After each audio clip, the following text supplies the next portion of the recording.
నమస్కారం. మనలో చాలామంది సంధ్యావందనం అనే పదం వినే ఉంటాం కదూ.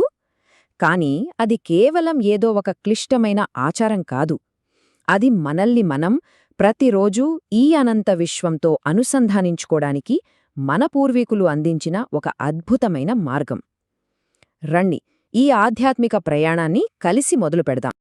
ఈ ప్రయాణాన్ని మనమొక శక్తివంతమైన వాక్యంతో మొదలుపెడదాం: విశ్వాన్ని ఉన్నతంగా తీర్చిదిద్దడం. ఇది మనకొక ముఖ్యమైన విషయాన్ని గుర్తుచేస్తుంది.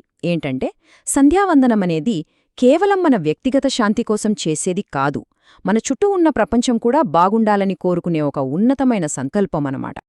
ఒక్క క్షణం ఆలోచించండి. మన బిజీ లైఫ్లో రోజూ 5 నిమిషాలు కేటాయించి ఈ అనంత విశ్వంతో ఒక లోతైన బంధాన్ని ఏర్పరచుకోగలిగితే ఎలా ఉంటుంది? అద్భుతంగా ఉంటుంది కదా. సంధ్యావందనం యొక్క అసలు లక్ష్యం కూడా ఇదే. ఈ అన్వేషణలో మనం తెలుసుకోబోయేది కూడా అదే. సరే, మరి అసలు సంధ్య అంటే ఏమిటి? ఈ రోజువారీ అభ్యాసం మనల్ని ఈ మహావిశ్వంతో ఎలా కలుపుతుందో కొంచెం లోతుగా అర్థం చేసుకోవడానికి ప్రయత్నిద్దాం. సంధ్యను ఆధ్యాత్మిక అనుభవానికి పునాది అని, ఆత్మ యొక్క గీతం అని కూడా అంటారు. అంటే ఇది కేవలం కొన్ని మంత్రాలు చదవడం, కొన్ని క్రియలు చేయడం మాత్రమే కాదు. మనకి, ఈ విశ్వానికి, ఆ పరమాత్మకు మధ్య ఉన్న సంబంధాన్ని మనం కనుగొనడానికి చేసే ఒక ధ్యాన సాధన. ఏ గొప్ప ప్రయాణానికైనా సరైన ప్రిపరేషన్ అవసరం. అలాగే ఈ ఆధ్యాత్మిక అనుభవంలోకి అడుగుపెట్టే ముందు మన మనసును, మనమున్న పరిసరాలను ఎలా సిద్ధం చేసుకోవాలో తెలుసుకుందాం. చూడ్డానికి ఇవన్నీ చాలా సింపుల్గా అనిపించొచ్చు కదూ. ప్రశాంతమైన ప్రదేశం, తేలికైన దుస్తులు, నిటారుగా కూర్చోవడం, ఇవి చిన్న విషయాలే అయినా మన మనస్సును బయటి ప్రపంచం నుండి లోపలికి తిప్పడానికి, ఒక పవిత్రమైన వాతావరణాన్ని సృష్టించడానికి చాలా సహాయపడుతాయి. ఓకే, ఇప్పుడు మనం సిద్ధంగా ఉన్నాం. ఈ ప్రయాణంలో మొదటి అడుగు శుద్ధి.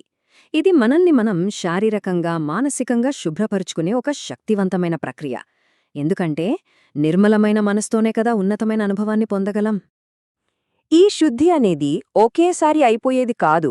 ఇందులో 3 ముఖ్యమైన దశలున్నాయి: మన లోపల శుద్ధి, మన ఇంద్రియాల శుద్ధి, ఇంకా మన బయట శుద్ధి. ఈ 3 కలిసినప్పుడే సంపూర్ణమైన పరిశుభ్రత సాధ్యమవుతుంది. మొదటిది ఆచమన. ఇక్కడ మనం నీటిని కేవలం నీరులా చూడము, దాన్ని అమృతంగా భావించి స్వీకరిస్తాం. ఈ చిన్న చర్య మన అంతరంగాన్ని శుద్ధిచేసి మనలో ఉన్న నెగటివ్ ఆలోచనలను దూరం చేస్తుందని ఒక ప్రగాఢ నమ్మకం. ఇది మన ఇంటర్నల్ క్లెన్జింగ్కు ఫస్ట్ స్టెప్. ఇక రెండవ దశ ఇంద్రియ స్పర్శ. ఇది చాలా అద్భుతమైన కాన్సెప్ట్. ఇందులో మనం మన శరీరంలోని వివిధ భాగాలను తాకుతూ వాటిని మంచి పనులేకి అంకితం చేస్తున్నామని సంకల్పించుకుంటాం.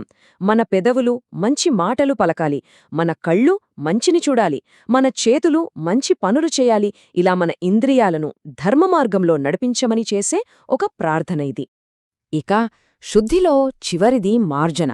ఈ దశలో మనపై నీటిని చల్లుకోవడం ద్వారా మన మొత్తం వ్యక్తిత్వాన్ని, మన ఆలోచనలను, చర్యలను శుద్ధి చేసుకుంటాం. ఇది ఒక సంపూర్ణమైన ఆధ్యాత్మిక పరిశుభ్రతకు సంకేతం. ఈ 3 దశలతో మనమిప్పుడు తర్వాతి ముఖ్యమైన ప్రక్రియకు సిద్ధంగా ఉన్నాం. శుద్ధి తర్వాత మనం ఈ అభ్యాసం యొక్క హార్ట్కి వస్తాం. అదే ప్రాణాయామం. దీని కేవలం బ్రీదింగ్ ఎక్సర్సైజ్ అనుకుంటే పొరపాటే. దీని వెనుక ఒక లోతైన అర్థం, ఒక సైంటిఫిక్ టెక్నిక్ ఉన్నాయి. ప్రాణాయామంలో ఒక సింపుల్ కానీ పవర్ఫుల్ రిథమ్ ఉంది. 1-2-1-2 అంటే శ్వాస పీల్చడానికి 1 యూనిట్ సమయం పెడితే దాని లోపల ఆపడానికి 2 యూనిట్ల సమయం తీసుకోవాలి. అలాగే శ్వాస వదలడానికి 1 యూనిట్ సమయం పెడితే దాన్ని బయట ఆపడానికి 2 యూనిట్ల సమయం తీసుకోవాలి. ఈ కంట్రోల్డ్ బ్రీవింగ్ మనస్సును ఇన్స్టెంట్గా ప్రశాంతపరుస్తుంది. అయితే ప్రాణాయామం కేవలం శారీరక క్రియ కాదు. మనం శ్వాస తీసుకుంటున్నప్పుడు మనసులో అనుకునే మంత్రం దాన్ని ఒక అద్భుతమైన ఆధ్యాత్మిక అనుభవంగా మారుస్తోంది. భూః అంటే ప్రాణం కన్నా ప్రియమైనవాడని, భువః అంటే మన బాధలన్నిటినీ తొలగించేవాడని, స్వః అంటే ఆనందాన్ని ఇచ్చేవాడని ధ్యానిస్తాం. అప్పుడు ప్రతి శ్వాస భగవంతునితో ఒక సంభాషణగా మారుతుంది. ఇప్పుడు మన ప్రయాణంలో అత్యంత ఉన్నతమైన దశకు చేరుకున్నాం. ఇక్కడ మనం నేను అనే చిన్న భావన నుండి బయటపడి ఈ అనంత విశ్వంలో ఒక భాగం మనం అని అనుభూతి చెందుతాం.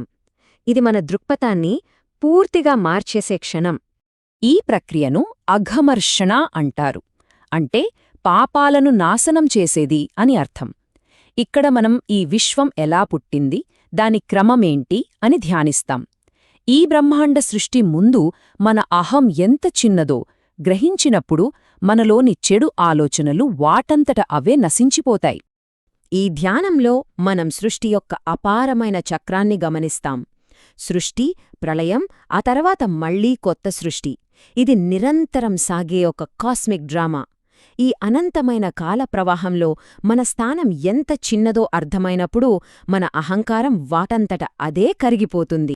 చివరిగా ఈ అన్వేషణ మనసా పరిక్రమతో ముగుస్తుంది. అంటే మనసుతో చేసే ప్రదక్షిణ. ఇక్కడ మన చైతన్యం అంతర్ముఖం నుండి బాహ్య ప్రపంచం వైపు, అన్ని దిక్కుల వైపు మళ్ళుతుంది. ప్రతి దిశలోనూ దైవాన్ని గుర్తిస్తుంది. ఉదాహరణకు చూడండి, మనం తూర్పు దిక్కువైపు తిరిగినప్పుడు కేవలం ఆ దిక్కును చూడము. మనం జ్ఞానానికి, కాంతికి అధిపతి అయిన అగ్నిని స్మరించుకుంటాం. అలాగే పడమరవైపు అంగీకారానికి, ప్రశాంతతకు అధిపతి అయిన వరుణుడిని గుర్తిస్తాం. ఇలా ప్రకృతిలోని ప్రతి అంశంలో, ప్రతి దిశలో దైవత్వాన్ని చూడగలగడమే ఈ అభ్యాసం యొక్క గొప్పతనం.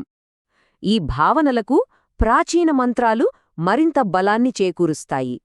ప్రతీ దిశకు ఒక అధిపతి, ఒక రక్షణ కవచం, ఒక ప్రత్యేకమైన ఆశీర్వాదమున్నాయని ఆ మంత్రాలు మనకు గుర్తుచేస్తాయి. మన చుట్టూ ఉన్న ప్రపంచాన్ని ఒక దైవిక క్షేత్రంగా మారుస్తాయి. మనం చూశాం కదా, సంధ్యావందనం కేవలం ఒక ఆచారం కాదు. అది శుద్ధి, శ్వాస మరియు ధ్యానం ద్వారా మనల్ని మనం ఉన్నతీకరించుకునే ఒక ప్రయాణం. అయితే ఒక చిన్న రోజువారీ అభ్యాసం మన వ్యక్తిగత పరిధులను దాటి ఈ అనంత విశ్వంతో మనల్ని నిజంగా ఎలా కలపగలదు? బహుశా ఆ సమాధానం ఎక్కడో బయట కాదు, మన అంతర్గత ప్రయాణంలోనే దొరుకుతుందేమో. ధన్యవాదాలు.